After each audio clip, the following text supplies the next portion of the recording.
Hello and welcome to my Studio Work 2 silent screen. From Studio Work 1, I'm going to continue exploring the African culture using the same media watercolors.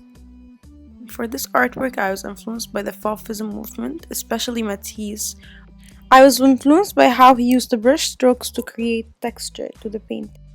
And I was influenced by his non-realistic use of colors and how he incorporated this into human beings.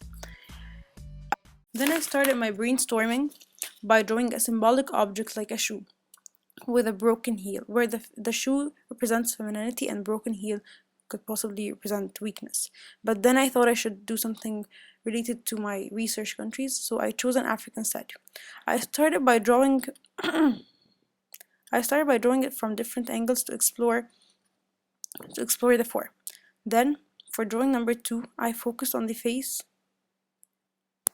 features to show how expressive they could be. Then for drawing number 3, I started drawing it from a straight point of view again to explore the features of the face. Then I outlined it to have a better sense of the form. Then I saw if the body positions could be illustrate my theme and how expressive the body language could be. Then for the drawings number 6, 7, 8, 9, and 10, I started drawing it from strange point of views to see if I could create a symbolic or abstract composition out of them, where the paintings could stand alone as a strong composition or not. Then for drawings 11, 12, 13, 14, and 15, my purpose was not to create an abstract painting, but to create a focal point where I can focus my composition around it. So I focused on different body parts from different point of view. Though by that time I was done with the complete 15 drawings, I still didn't know really what I was going to create.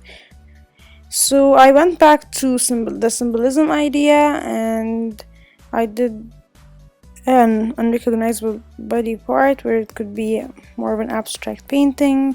Then for drawings 18, 19, I went back on focusing on the features. Then I tried with the different styles, which was using the eraser, which was not really successful. Then I used cross hatching to give the face more texture.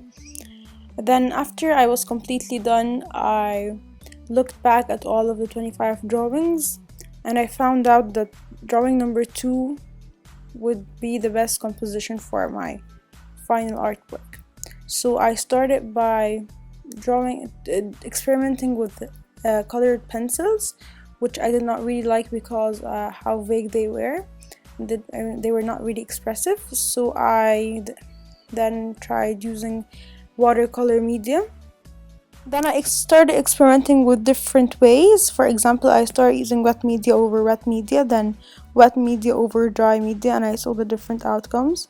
Then I created 2 more experimentations. The first one I started by using wet media over wet media, using non-realistic colors inspired by the Fauvism. Then I thought it was not really visually interesting as it did not have much of a texture. So for my second experimentation, I started by making a wash of brown. Then I added hatching of yellow over it when it was dry. The research on Fauvism helped me create my own style. Then I was ready to create my final drawing, which I did not really like at the beginning because I felt it was really empty from the face and it was not really interesting to look at.